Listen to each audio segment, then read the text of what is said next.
Buenos días con todos. ¿Cómo les va? ¿Me escuchan? Buenos días, Inge, ¿sí se escucha? Buenos días, Inge. Perfecto. Vamos entonces con la lista. A Erika Almeida. Sí, profe, buenos días. Buen día. Nicolai Ablestia.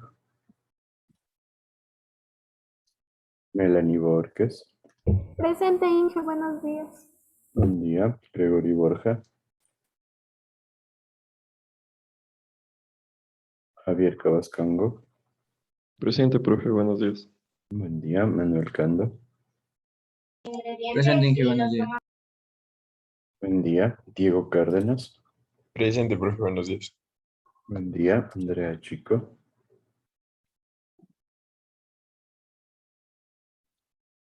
Luis Felipe Enríquez. Presente, Inge. Buenos días. Buen día. Exaltado Edison Echeverría. Presente, Inge, buenos días. Buen día. Y Diego Enríquez. Presente, Inge, buenos días. Buen día. David Espinosa. Presente, Inge, buenos días. Buen día. Carla Flores. Presente, buenos días. Buen día. Victoria González. Presente, Inge. Y Anthony Guerrero. Presente, Inge, buenos días. Buen día. Nicolás Herrera. Presente, Inge, buenos días. Buen día. Francisco Herrera. Presente, Inge, buen día. Buen día. Salomón Jaya. Presente, Inge, buenos días. Buen día. David Lujmania. Presente, Inge, buenos días. Buen día. Yaciel Narváez. Presente, Inge, buenos días. Buen día. Wilson Obando. Presente, ingeniero, buenos días. Buen día. Leandro Ordóñez. Presente, ingeniero, buenos días. Buen día. Jennifer Pillajo. Presente, Inge, buenos días. Buen día. Camila Remache. Presente, Inge, buenos días. Buen día. John Salazar. Presente, Inge, buenos días. Buen día. Doménica Toro. Presente, Inge, buenos días. Buen día. Sandra Viera. Presente. Luis Villamarín. Presente, ingeniero, buenos días. Buen día. ¿Alguien vi que llegó tarde? Sí, Inge, yo, Borja, por favor. Listo.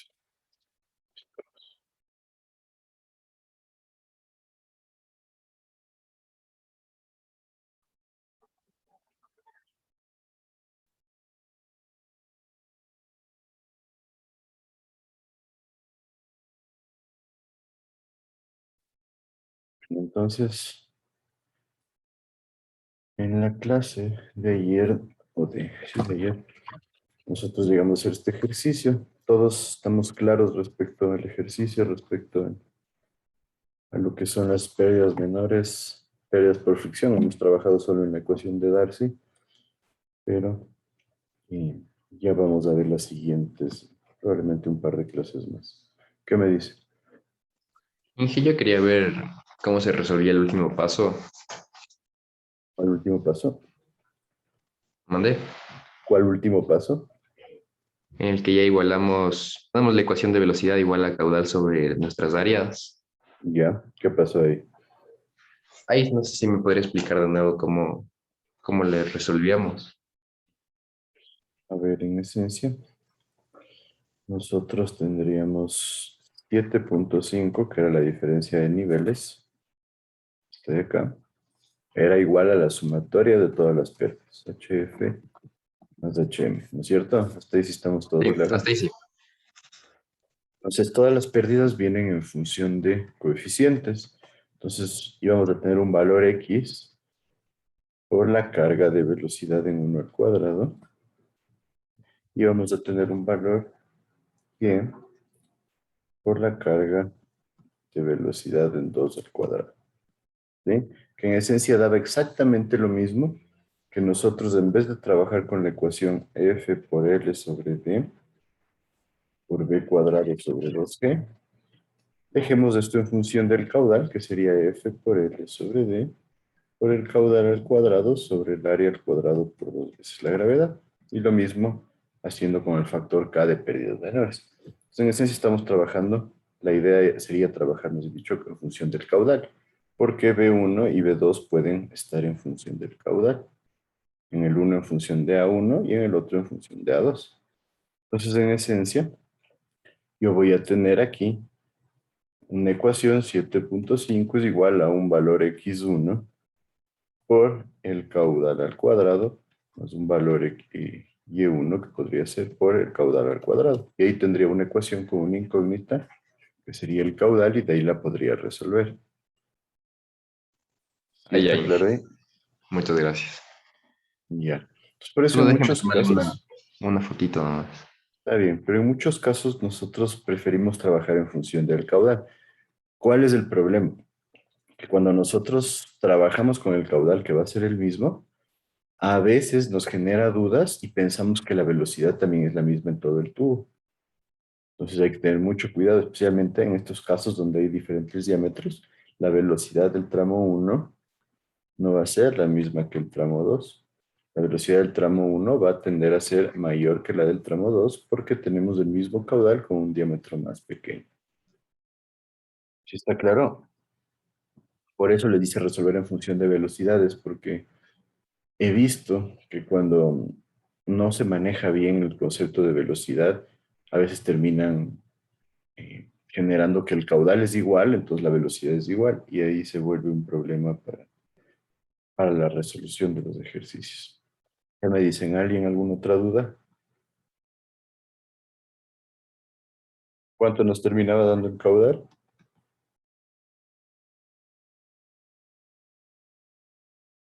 ¿Qué me dice?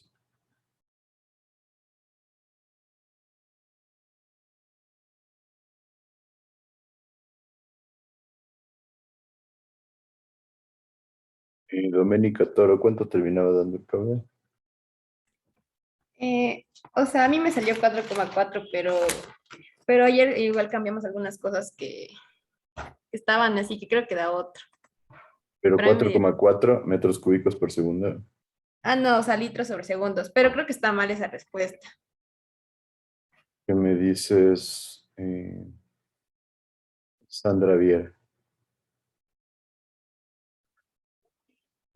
Igual Inge o sea, me pasa lo mismo que a Dome porque al final cambiamos algunos datos porque dimos mal los datos de arriba de la sumatoria y me confundí un poco, la verdad. ¿Pero Porque cuánto también me te salió un terminó valor muy saliendo? alto, ¿Cuánto? como 5 algo, pero es demasiado alto. Y ya no ¿Litros en por litros, sino en segundo? metros, no en metros, eso era ya demasiado alto. Ah, metros cúbicos es demasiado. Ajá. Ahí tienen que analizar la respuesta. Si les da 5 metros cúbicos en una tubería de 7 centímetros, es imposible. 4,4 litros por segundo sí me parecería algo lógico.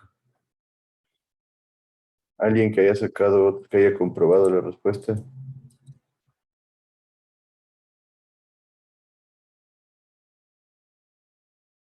¿Qué me dices?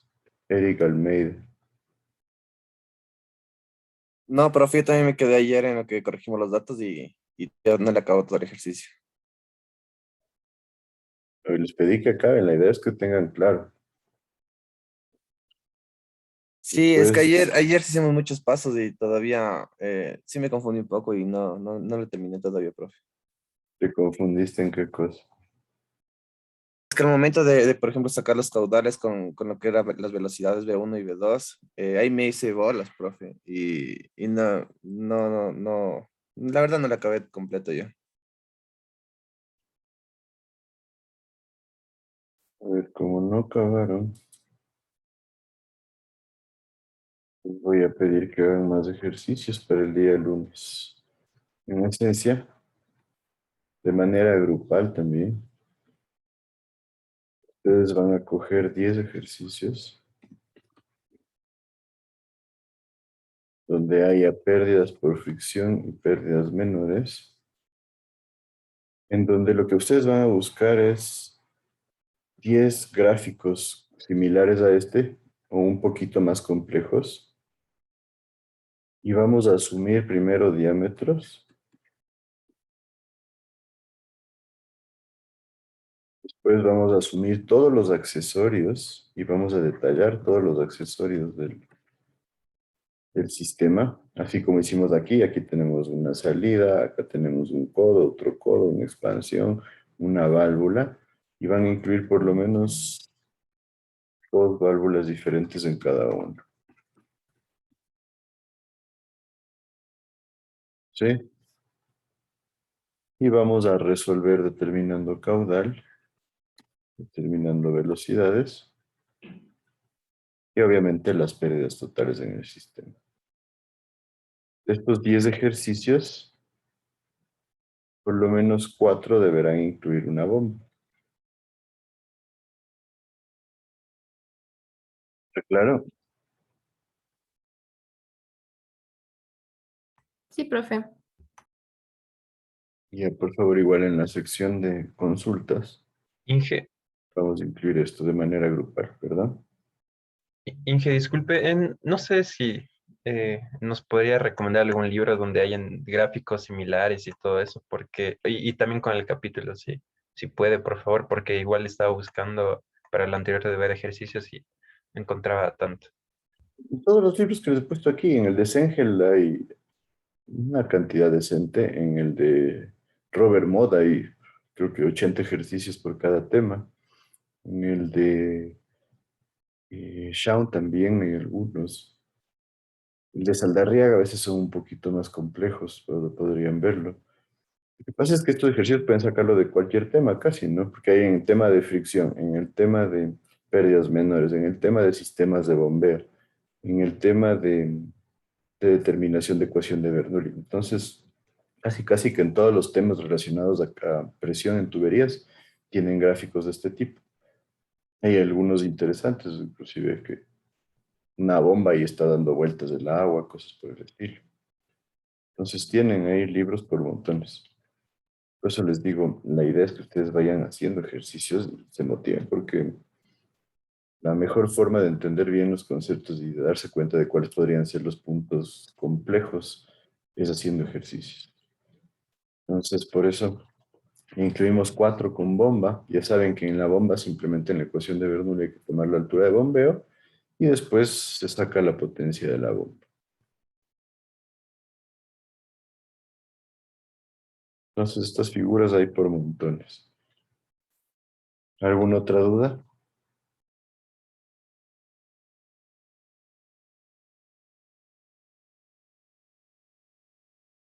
Si alguien quiere ir un poco más allá, no creo que está en la biblioteca de la Cato, pero el libro de King también tiene buena variedad.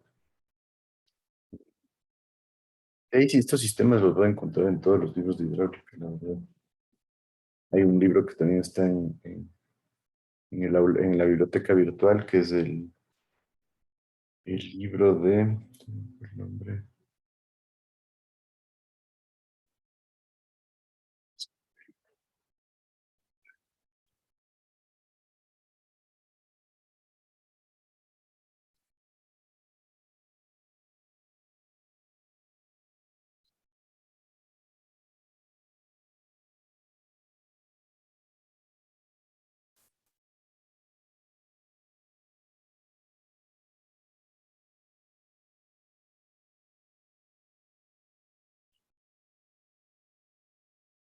De Horacio Meri. El libro de Horacio Meri es bastante bueno. Es muy detallado, ahí tienen bastante información. El de Lázaro también, Lázaro López. Realmente en todos los libros hay por millones. Inclusive en el de Vente Show, pero bueno, eso es en la versión que no es solo de canales hidráulicos, también hay bastantes ejercicios. En Sotelo también tienen bastantes, en Acevedo Neto también tienen bastantes. O sea, ahí sí les digo, le meten al aula virtual, digo, a la biblioteca virtual y le ponen hidráulica, van a encontrar varios libros donde pueden tener bastante información.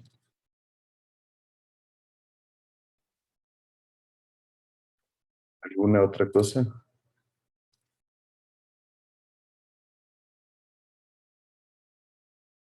Bueno, entonces no se olviden, son 10 ejercicios que serían para el día lunes.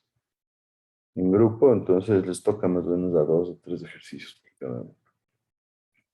Continuamos viendo un poquito de lo que son pérdidas menores. Existe esto que se conoce como las vueltas en tuberías, que en esencia las vueltas son giros en 180 grados. No es algo muy útil en la mayoría de casos.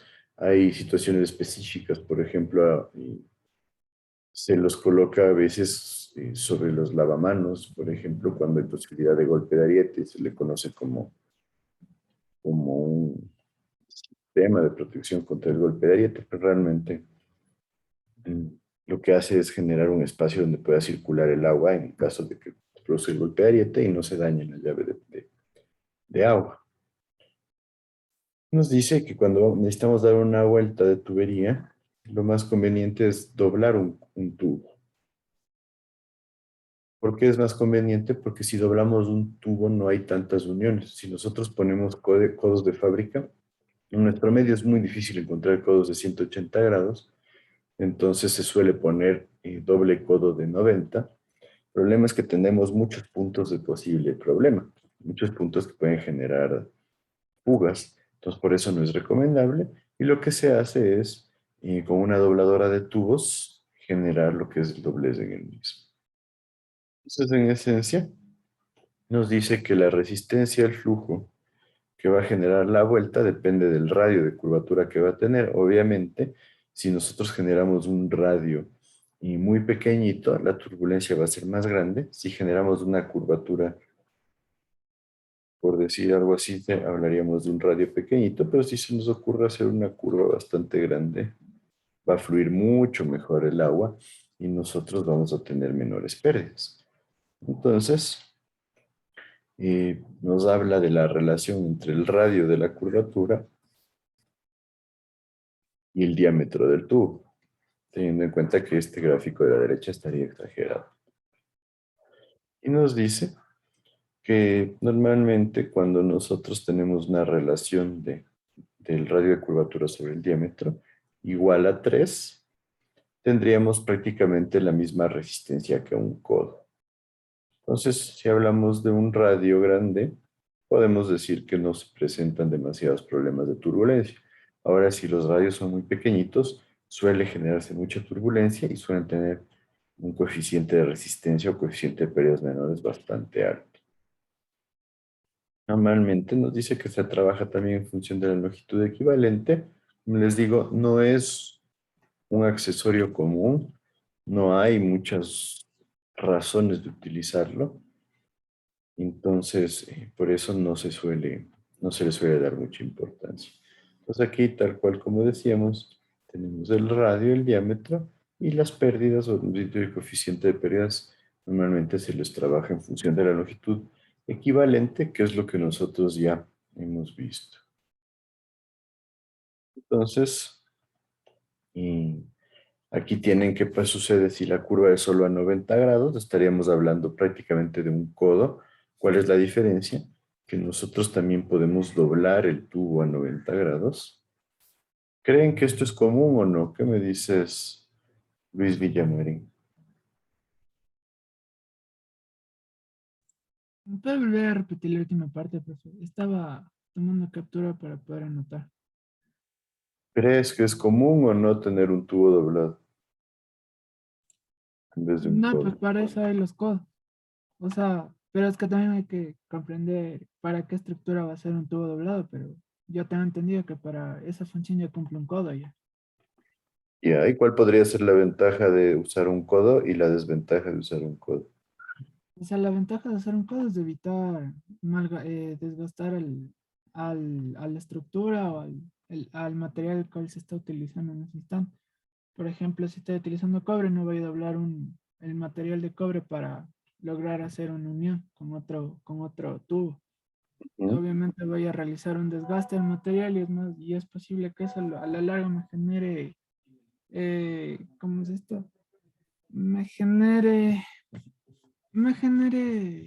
Chuta, se me fue la palabra, pero sí creo que me entiendo. Pues, lo que va a hacer es desgastar por completo el material y eso va a traer oxidación dependiendo de lo que vaya a pasar por ahí. Y, o sea, creo que hay ventajas que desventajas cuando se habla de codos. O sea, obviamente una desventaja es del material que lleguemos a usar, porque como sabemos, el PVC, así como aporta, también es para el medio ambiente, le juega en contra, ¿Mm? porque no es un material que el cual puede, como había visto en la consulta, no es un material que se puede, o sea, que puede ser reutilizable y por lo ¿Ya? tanto esto afecta al medio ambiente. Entonces, esa creo que puede ser una gran desventaja del PVC. Y de ahí de otros materiales no he consultado lo suficiente, pero eso le digo, no creo que haya mucha desventaja cuando hablamos de codos que sirven para realizar la unión de dos elementos. Bueno, sí, realmente suele ser mejor utilizar un codo, tal como mencionas. Y el único problema del codo es que hay que asegurarnos que esté bien instalado y en el caso de tuberías de PVC, especialmente cuando son roscadas, y hay que cuidar porque suelen ser puntos críticos para lo que es fuga de agua. Pero en realidad si nosotros doblamos el conducto, el problema que vamos a tener probablemente es que podríamos generar ya esfuerzos de fluencia en el material si es que no se hace con cuidado y eso puede generar fatiga y puede dar lugar a más problemas que soluciones. Entonces, no es nada común utilizar este tipo de soluciones. Entonces, simplemente les he puesto aquí la forma para determinar las pérdidas en donde sacamos la relación del radio de curvatura respecto al diámetro interno. Y en función de esta relación, nosotros vamos a esta tabla, por ejemplo, si habláramos de 14, a este diagrama, perdón, y tenemos que nos dice longitud equivalente sobre el diámetro sería más o menos 38. Entonces ya tengo este dato y puedo trabajar para determinar mi coeficiente K. ¿Dónde sale K? K va a ser igual a F por la longitud sobre el diámetro.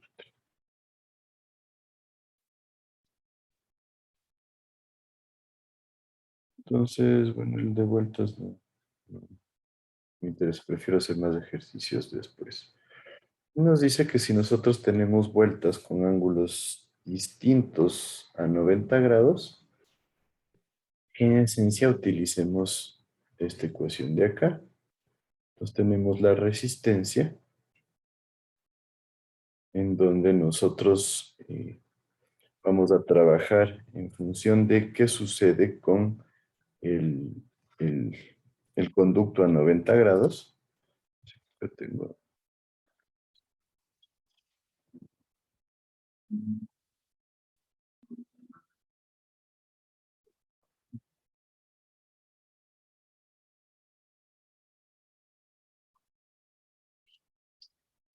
Entonces, esto de aquí es algo muy poco común en hidráulica. Podríamos decir que es más común en lo que es mecánica que en hidráulica, que en esencia esto se conoce como serpentinos. Entonces, si tenemos vueltas mayores a las de 90 grados, esta ecuación sería la que nosotros utilizamos, en donde este coeficiente n es el número de vueltas equivalente que tendríamos a 90 grados, multiplicado por 0,25 por pi por el factor de fricción del material, por la relación del radio de curvatura sobre el diámetro, más 0,5 veces el coeficiente que tendríamos con la vuelta a 90 grados y todo más el coeficiente de la vuelta a 90 grados. Entonces, les he puesto la ecuación aquí. Realmente, yo les digo, no es un accesorio común, no vale la pena hacer más hincapié, simplemente que sepan que aquí tienen la ecuación. Lo mismo tienen otro ejercicio aquí. No le vamos a dar mucho interés, prefiero hacer ejercicios distintos. Este de aquí creo que es prácticamente el que ya hicimos. Sí, este ejercicio es el mismo que ya hicimos. Donde tenemos un tanque A con 7,5, sí, solo que aquí les he generado ya los coeficientes como dato, pero prefiero que ustedes los investiguen. Entonces, hasta ahí, ¿alguna duda? Con eso estaría revisado todo lo que son pérdidas menores. A ver cómo estamos en nuestro calendario de clases.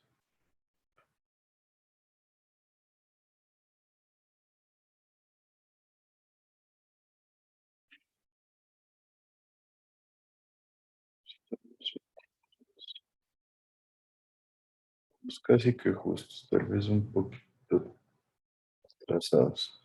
Entonces, ¿qué me dicen?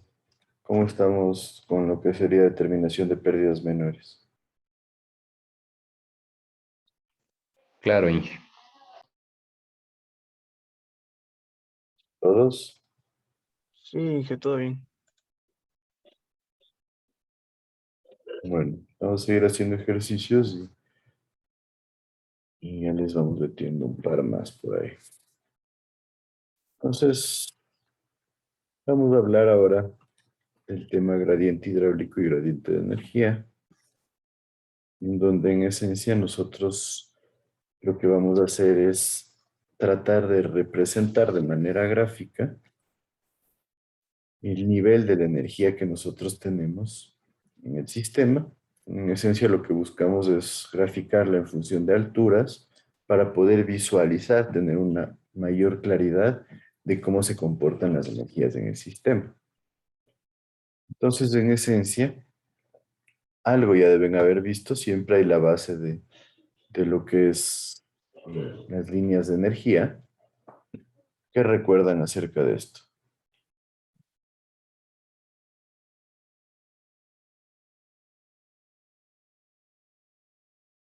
¿Qué me dices, Camila Remache? Disculpe, que no le escuché. ¿Qué recuerdas de lo que es el análisis de las líneas de energía y líneas piezométricas o líneas de gradiente hidráulico?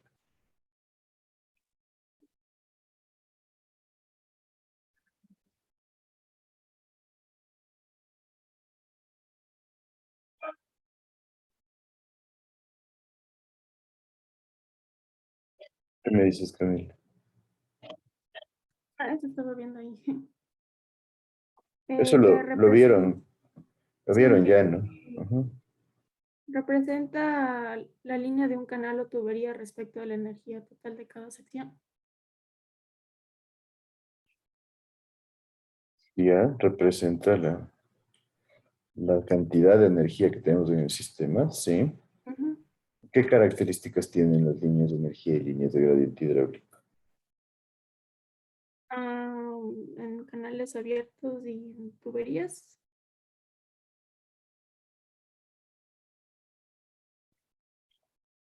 Pero ¿qué características presenta? Ya que mencionas canales abiertos, a ver, ¿qué tienes claro de las líneas de energía en canales abiertos? Que se encuentran a una distancia b cuadrado dividido para dos, o sea, dividido para dos veces la gravedad. ¿Cómo? Ah, que cuando son canales abiertos, las líneas se encuentran a una distancia de la velocidad al cuadrado dividido para dos veces la gravedad. Ah, entre sí, sí. Ujú. O sea, lo que es gradiente de energía y lo que es línea de gradiente hidráulico, tenemos una separación igual a la carga de velocidad, perfecto, sí. ¿Qué representa la línea de gradiente hidráulico?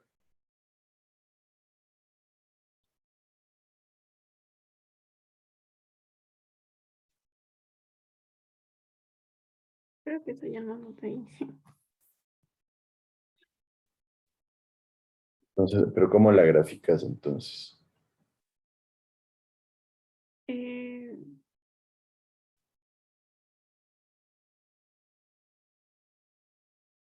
a 45 grados. ¿Qué?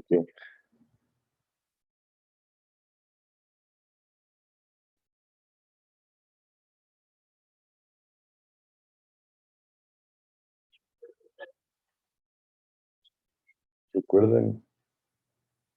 Que ya dibujaban, ¿no? Según lo que yo he visto, en fluidos ya dibujan las líneas de energía, inclusive para un sistema de bombeo. Y créanme que cuando llegan a hidráulica aplicada, el 80% de los estudiantes llega sin saber cómo generar las gráficas de líneas de gradiente hidráulico y de energía. Entonces, por eso que es un tema bastante importante para revisar.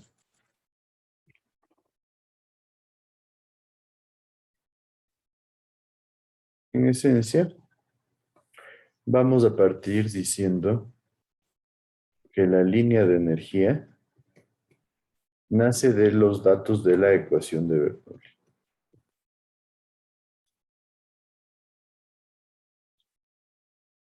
¿Cuáles son los componentes de la ecuación de Bernoulli? Pues carga de presión, carga de velocidad y carga geométrica. Entonces, en esencia, lo que buscamos es hacer una gráfica que represente estos tres componentes dentro del sistema y nos ayude a comprender cómo se está comportando.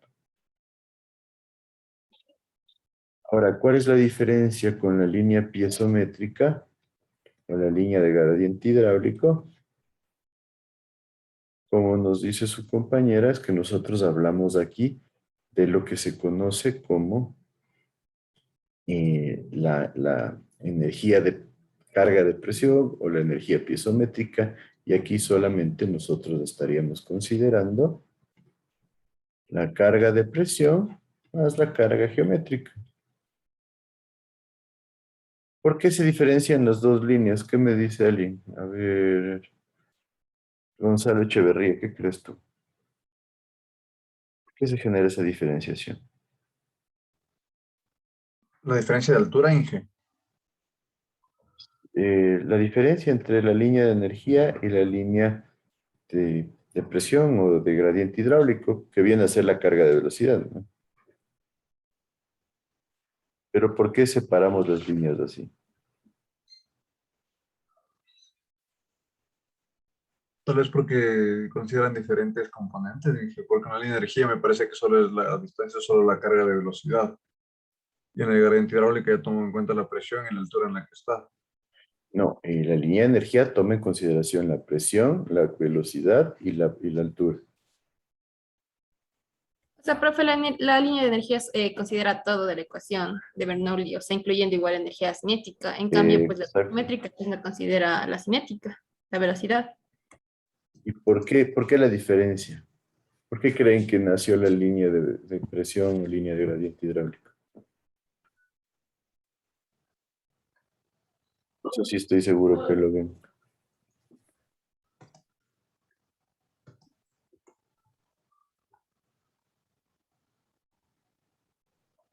En esencia, si ustedes colocan un piezómetro, ¿no es cierto? Vamos a decir, este es nuestro nivel de referencia. Aquí tenemos lo que corresponde a Z. Aquí va a estar mi nivel de agua en el piezómetro. Esto corresponde a la carga de presión. Entonces, en esencia, de ahí nace la línea de presión o línea de gradiente hidráulico, porque es el gradiente que vamos a tener en el tubo y tendríamos piezómetros colocados a lo largo del mismo.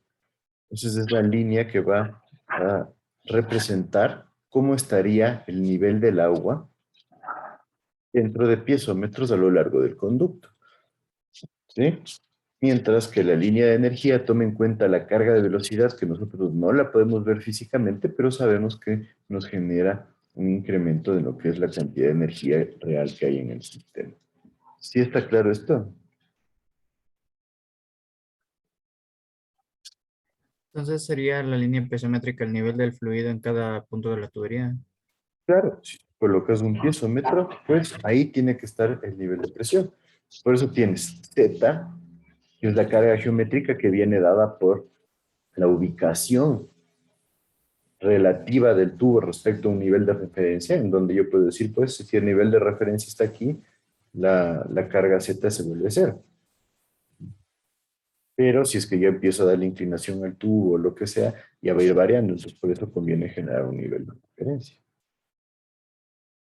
Entonces de ahí nace la línea de gradiente hidráulico piezométrico, una forma de representar dónde estaría ubicado el nivel del agua a lo largo del conducto en nuestro sistema. ¿Me siguen o no me siguen? Sí. Entonces, por eso se diferencian estos dos tipos de líneas y ya actualmente realmente casi que el enfoque mayoritario se le da a la línea de energía más que a la línea de gradiente hidráulico, porque la línea de energía representa literalmente todos los componentes de la ecuación de Bernoulli en el sistema. Entonces, podríamos decir que la línea de energía es una forma de graficar las ecuaciones de Bernoulli dentro del sistema o los componentes de la ecuación de Bernoulli dentro del sistema, porque en las líneas de energía van a influir las pérdidas, tal cual como en Bernoulli. Si tengo una bomba, también va a influir las características de la bomba, tal cual como en Bernoulli. Entonces, sí está claro ahí un poquito más de dónde salen estas dos líneas. Inge, ¿podría repetir cuál era la diferencia entre la línea de energía y el gradiente hidráulico?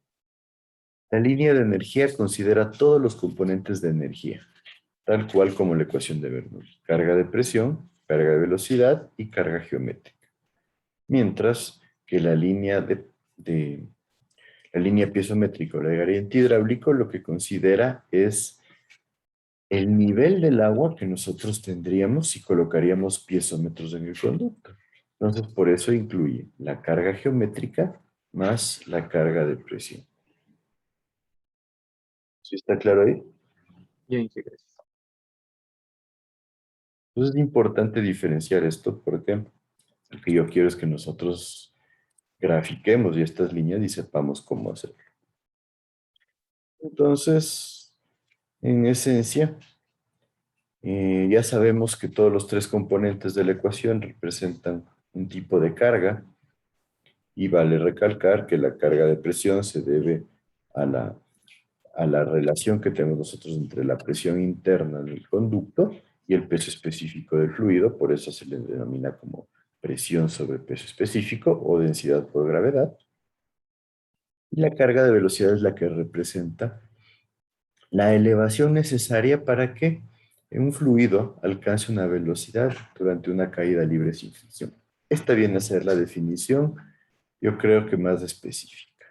La elevación necesaria para que un fluido alcance una velocidad durante una caída libre sin fricción. O sea, en esencia nos está diciendo que si nosotros sacamos la velocidad al cuadrado sobre 2 veces la gravedad, estaríamos determinando qué altura se necesita para que en caída libre se genere esta velocidad de aquí.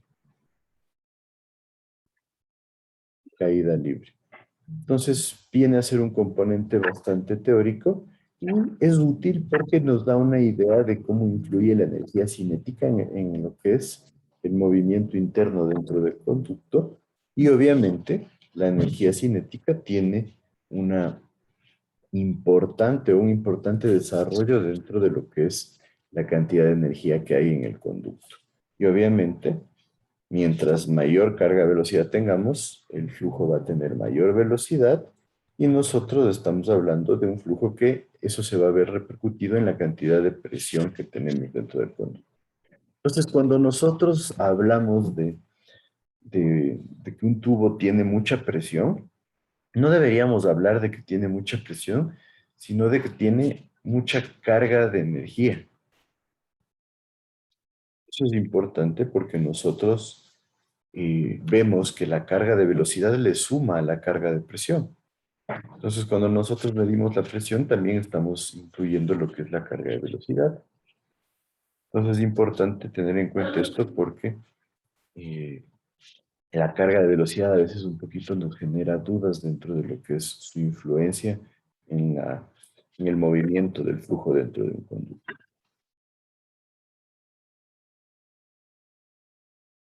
Z, que es la carga geométrica, carga de elevación, que nos da una idea de la energía potencial del fluido. O sea, en esencia nos da una idea de cómo está ubicada relativamente un punto a otro dentro del conducto.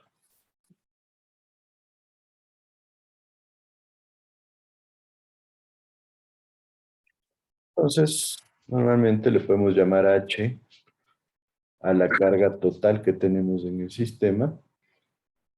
Y la carga total, porque tiene todos los componentes de energía y vale la pena mencionar algo que es importante. A veces se habla de la energía específica o la carga específica, en donde la carga específica va a ser igual a la carga de presión más la carga de velocidad.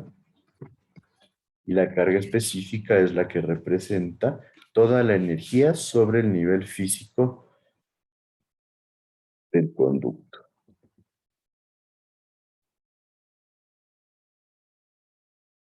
Entonces, tal cual ya hemos visto, tenemos que la ecuación de Bernoulli se basa en cargas de presión, cargas de velocidad y cargas geométricas o de elevación.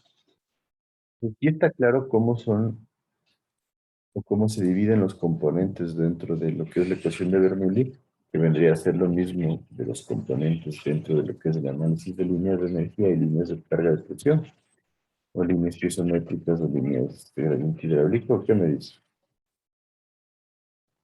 Está claro. Perfecto. Entonces, la idea es que nosotros tengamos claro estos componentes para que después podamos dibujar. En esencia, lo que ya decíamos, si colocamos un piezómetro en el conducto, nosotros vamos a tener como referencia la medida de la carga de presión sobre el centro del tubo o el eje del tubo. ¿Eso qué significa? Que nosotros en un piezómetro estamos identificando la línea de gradiente hidráulico.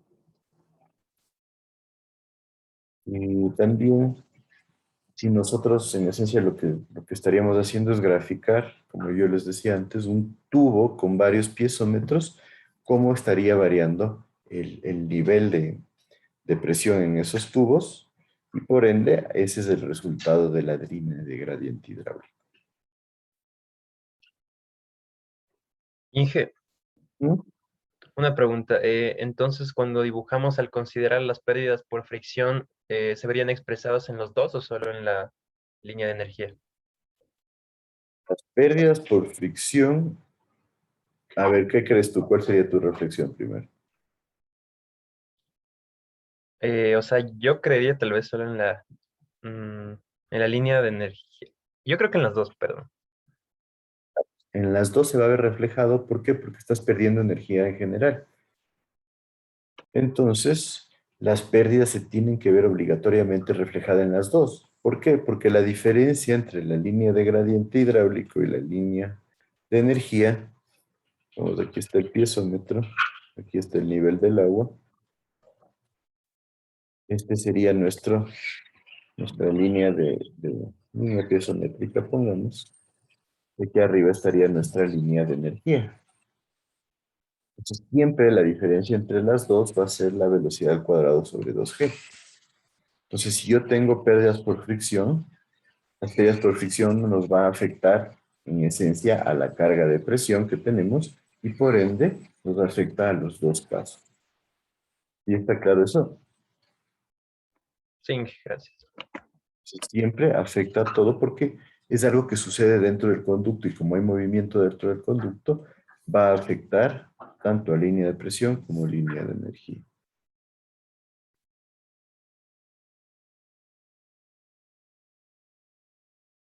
Entonces, en esencia, está claro el concepto, ¿no es cierto? Con la línea de presión nosotros graficamos el nivel que tendría un piezómetro en el conducto y con la línea de energía graficamos todos los componentes de la ecuación de Bernoulli. Por eso en la línea de energía también tenemos que quitarle las pérdidas.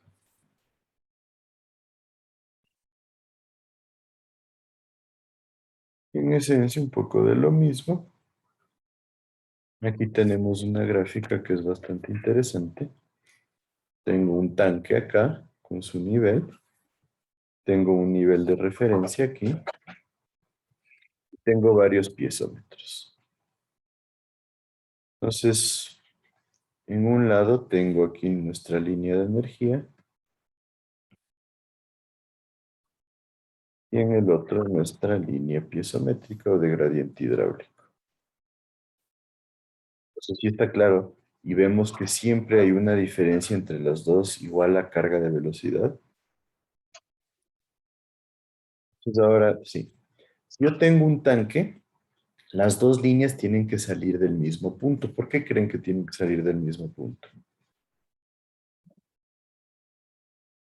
Porque no hay velocidad en el tanque. Que no hay velocidad en el tanque. Exacto. Entonces la gráfica empiezan las dos en el mismo punto. Empieza a generarse velocidad y de una baja la línea de presión, línea de gradiente hidráulico. Entonces vemos. Nosotros empezamos a medir. Bueno, en esencia, vale la pena. Aquí yo tengo el uno es un piezómetro y el otro es un difusor, como se le conoce. El difusor lo que hace es medir también la carga de velocidad. Entonces, por eso en el uno estamos marcando la línea de energía y en el otro la línea de presión. Esto yo creo que sí lo deben haber visto ¿cómo se llama? En fluidos, como nosotros tenemos el piezómetro simplemente para medir carga piezométrica y de ahí tenemos nuestro conducto horizontal conectado a un elemento que lo que hace es medir la velocidad y por ende dar como resultado la carga de velocidad más la carga de presión más la carga geométrica. Entonces, en esencia, aquí se está midiendo línea de energía y línea de presión, porque he visto que algunos tienen la duda de que por qué la carga de presión varía. Entonces, en esencia, lo que tenemos aquí son dos aparatos completamente distintos. Entonces, en esencia, toma un tiempo llegar a la diferencia total de carga-velocidad sobre 2G, porque la velocidad en este inicio no va a ser, ya desde el punto de vista práctico, exactamente la misma que un tramo más acá, porque toma un tiempo que es muy pequeñito, pero hasta que se desarrolle completamente la velocidad. Yo tengo mayor carga de velocidad aquí y de repente yo genero una expansión, en este caso una expansión gradual. ¿Y qué pasa si yo le incremento el diámetro? Pues lo que voy a tener es una disminución en la velocidad, que esto se ve reflejado aquí como una disminución en la carga de velocidad. Si ustedes ven, la magnitud de esta carga de velocidad es mucho menor que la de acá. Y vamos teniendo una pérdida de energía. ¿Por qué se produce la pérdida de energía? ¿Qué me dicen ustedes?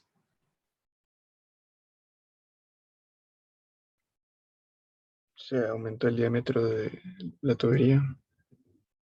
Se aumentó por un lado el diámetro. ¿Qué más tenemos? A mayor diámetro de la tubería, la velocidad es inversamente proporcional, por lo que la velocidad llega a disminuir. La velocidad llega a disminuir dramáticamente. Y además tenemos todas las pérdidas por fricción y pérdidas menores que se encuentran aquí. ¿Está claro eso?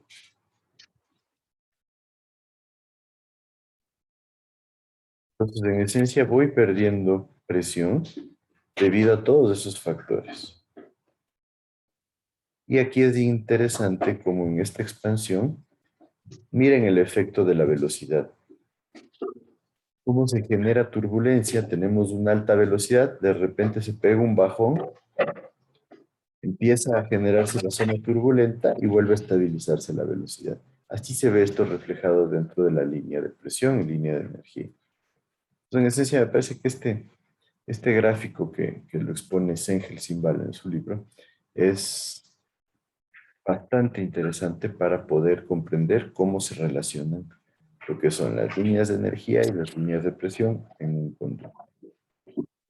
¿Está un poco más claro con esto?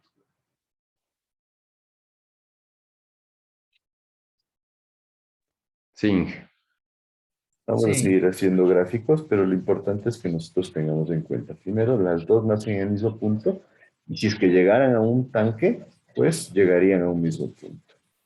Y después, la carga de velocidad es directamente proporcional a cómo varía el diámetro en el conducto. ¿Sí? Porque mientras varía el diámetro, varía la velocidad en el mismo. ¿Está claro? Sí. ¿Alguien alguna duda hasta aquí?